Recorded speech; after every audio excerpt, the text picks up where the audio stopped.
Friends, good morning to all. Standard 11, subject English, Unit 3, read to woodman sped the tree. એટલે કે હે કઠિયારા આ વૃક્ષને તું રહેવા દે. તો એક સરસ મજાની વિદ્યાર્થી મિત્ર પોયમ છે. એ પોયમને આપણે ટેક્સ્ટ દ્વારા સમજવાનો પ્રયત્ન કરીશું. Read to woodman sped the tree, written by George Pope Morris. woodman sped the tree, it means કે હે કઠિયારા આ વૃક્ષને તું બક્ષી દે અથવા તો આ વૃક્ષને તું રહેવા દે. woodman sped the tree, touch not a single bough. શરૂઆતની લાઈનમાં કવિ એમ કહે છે વિદ્યાર્થી મિત્રો કે વુડમેન એટલે કે કઠિયારા, કે હે કઠિયારા સ્પેર ધ ટ્રી એટલે કે હે કઠિયારા આ વૃક્ષને તું કાપવાનું રહેવા દે અથવા તો આ વૃક્ષને તું કાપીશ નહીં. ટચ નોટ અ સિંગલ બાવ, બાવ એટલે કે ડાળી, બરાબર, કે એની એકે ડાળીને તું અડીશ નહીં. કિશોરાવસ્થામાં in youth it shelter me and I will protect it now, કે ઇન યુથ, યુથ એટલે કે યુવાનીમાં અથવા તો કિશોરાવસ્થામાં ઇટ શેલ્ટર મી કે એણે મને આશરો આપેલો, and I will protect it now અને હું હવે તેનું રક્ષણ કરીશ.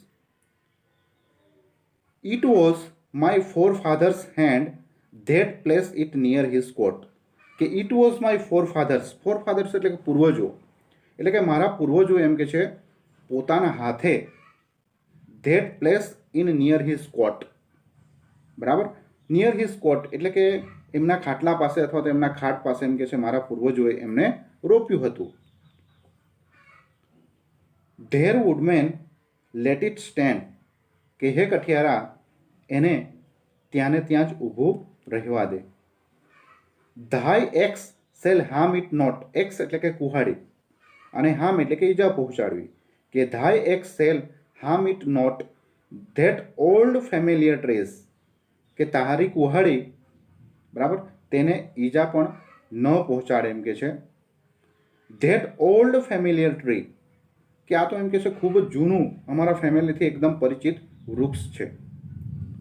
હુઝ ગ્લોરી એન્ડ રિન્યોન, કે ગ્લોરી, બરાબર, એટલે કે શાન, અને રિન્યોન એટલે કે કીર્તિ, કે જેની આજે એમ કે છે કીર્તિ અને શાન અથવા તો શાન અને કીર્તિ are spread all over land and sea, બરાબર, કે આજે સમસ્ત એમ કે છે, બરાબર, સમસ્ત જલ થલ, બરાબર, એટલે કે દરિયા અને પૃથ્વીમાં સમસ્ત જગ્યા એમ કે છે જેને એમ કે છે ખ્યાતિ છે, બરાબર, are spread all over land and sea and wouldst thou hew it down, કે તેને છે તું કાપી નાખીશ, કે તેને તું કાપવા માગે છે, કે જેની કીર્તિ એમ કે છે આજે એમ કે છે આકાશથી લઈને એમ કે છે ધરતી સુધી, બરાબર, ધરતી સુધી નહીં પણ દરિયા સુધી જેની એમ કે છે આન બાન ને શાન છે એને તું કાપી નાખીશ એમ કે છે. વુડમેન ફોર બિયર ધાય સ્ટ્રોક, કે હે કઠિયારા ફોર બિયર ધાય સ્ટ્રોક, સ્ટ્રોક એટલે કે ફટકો, કે તારા ફટકાને તું રોકી લે એમ કે છે, એટલે કે તારા ઘાને તું રોકી લે. Cut not its earth bound ties, બરાબર, cut not its earth bound ties એટલે એનો મતલબ એવો થાય છે કટ એટલે કાપવું, not its earth bound ties, earth bound ties એટલે કે જે જમીન જોડે જે જકડાયેલો જે છે, કે જેના મૂળિયા જમીનમાં ખૂબ ઊંડે સુધી છે, બરાબર, એને તું કાપીશ નહીં એમ કે છે. ઓ સ્પેર ધેટ એજ ઓક, કે અરે, ઓહ એટલે કે અરે, સ્પેર ધેટ એજ ઓક, એજ એટલે કે વયોવૃદ્ધ, કે વયોવૃદ્ધ જે ઓક ટ્રી જે છે એ વયોવૃદ્ધ ઓક ટ્રીને તું એમને એમ રહેવા દે એમ કે છે. Now towering to the skies, now towering to the skies, skies એટલે આકાશ અને ટાવરિંગ એટલે ઊંચા, કે અત્યારે એમ કે જે આ ઓક ટ્રી જે છે આ ઓક ટ્રી એમ કહેવાય છે કે જે આકાશને ચૂમી રહ્યું છે અથવા તો આકાશને આંબવા માટે જઈ રહ્યું છે. When but an ideal boy, બરાબર, કે when but an ideal boy, when એટલે કે જ્યારે, બટ એન આઈડિયલ બોય એટલે કે જ્યારે હું એમ કે છે આઈડિયલ એટલે કે આદર્શ બાળક હતો અથવા તો આદર્શ છોકરો હતો એમ કે છે. આઈ સાઉટ ઇટ્સ ગ્રેટફુલ સેડ, બરાબર, કે હું એમ કે છે આનો જે ગ્રેટફુલ સેડ એટલે કે આનો જે કૃતજ્ઞ સાયડો એટલે કે શીતળ સાયડો જે છે એ શીતળ સાયડો હું જ્યારે નાનો હતો ત્યારે શીતળ સાયડો હું માણતો હતો એમ કે છે. ઇન ઓલ ધેર ગસિંગ જોઈસ, અને તેમના એમ કે તમામ ઉમળકાભેર આનંદથી, ગસિંગ જોય એટલે કે એટલો બધો આનંદ મને થતો એમ કે છે કે ન પૂછો વાત. Here to my sister's played, કે મારી બહેનો પણ, બરાબર, કે અહીં મારી બહેનો પણ એમ કે છે અહીં જ રમતી હતી એમ કે છે. જ્યારે મારી બહેનો પણ નાની હતી, બરાબર, જ્યારે અમે નાના હતા ત્યારે મારી બહેનો પણ અહીં જ રમતી હતી એમ કે છે. My mother kiss me here, બરાબર, મારી માતાએ મને જ એમ કે છે અહીં ચૂમ્યો હતો. My father press my hand, અને મારા પિતાજીએ અહીં જ મારો હાથ પકડીને દબાવ્યો હતો એમ કે છે. ફોરગીવ ધીસ ફૂલિશ ટીયર, એટલે કે હે કઠિયારા, ફોરગીવ ધીસ ફૂલિશ ટીયર, કે જવા દે આ તારા બાલિશ આંસુને, કે જવા દે તારા બાલિશ અશ્રુને, એટલે કે તારા અશ્રુને તું ભૂલી જા. But let that old oak stand, પણ એમ કે તો આ જે વૃક્ષ જે છે, બરાબર, વૃદ્ધ વૃક્ષ ઓક ટ્રી જે છે એને એમને એમ રહેવા દે એમ કે છે. કે વુડ, ફરી કે છે કે વુડમેન સ્પેર ધ ટ્રી, બરાબર, touch not a single bough, કે હે કઠિયારા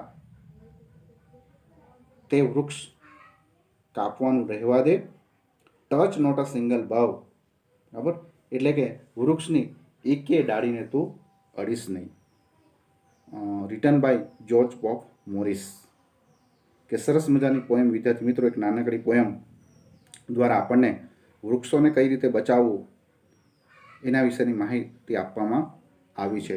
હવે વિદ્યાર્થી મિત્રો, આ જ પોએમની અંદર કેટલાક, બરાબર, રાઇમિંગ વર્ડ્સ પણ આપ્યા છે. એ રાઇમિંગ વર્ડ્સ પણ આપણે શોધવાના છે. એઝ ફોર એક્ઝામ્પલ આપણે જોઈશું તો ટ્રી, મી, પછી બાવ, નાવ. જુઓ, ફર્સ્ટ લાઇન અને થર્ડ લાઇનની અંદર તમે જો ટેક્સ્ટની અંદર કે ફર્સ્ટ લાઇનની અંદર રાઇમિંગ વર્ડ્સ છે ટ્રી, તો એની સાથે આવશે મી. સેકન્ડ લાઇનની અંદર છે બાવ, એની સાથે આવશે નાવ. પછી ફિફ્થ લાઇનની અંદર છે હેન્ડ, એની સાથે આવશે સ્ટેન્ડ.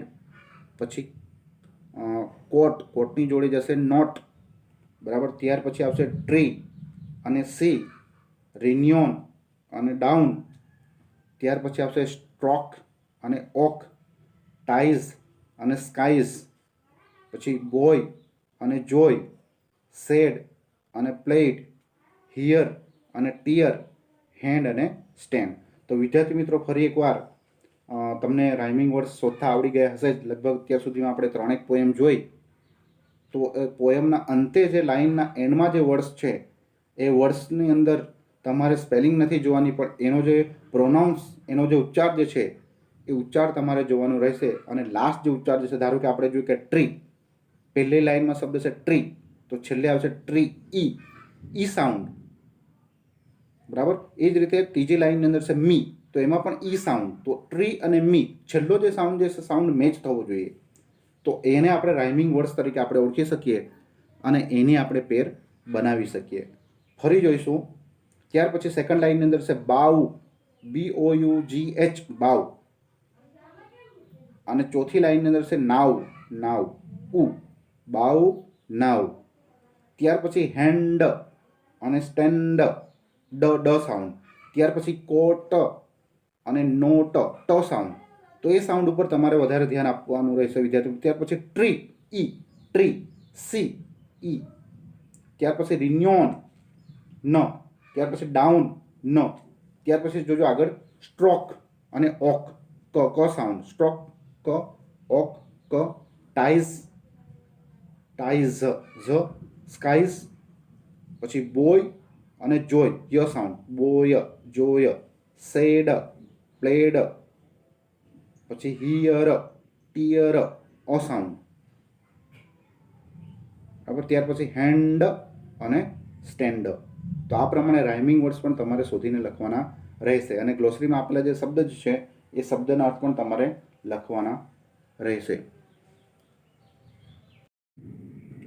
વિદ્યાર્થી મિત્રો, પોયમના અંતે અહીં બોર્ડ પર કેટલાક ડિફિકલ્ટ વર્ડ્સ જે લખ્યા છે એ ડિફિકલ્ટ વર્ડ્સ તમારે વિદ્યાર્થી મિત્રો નોટબુકની અંદર લખવાના રહેશે.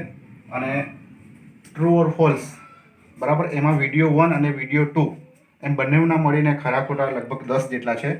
એ 10 જેટલા ખરા ખોટા પણ તમારે કરવાના રહેશે. True or false. એમાં ફર્સ્ટ સેન્ટેન્સ છે, people silently accepted new forest policy. Number 2, in Chipko movement, the social workers embrace the forest trees. Number 3, all villagers earn their living from forest. Number 4, forest people buy fruits and firewoods from local market. Number 5, people living in forest depended on local market for their everyday needs.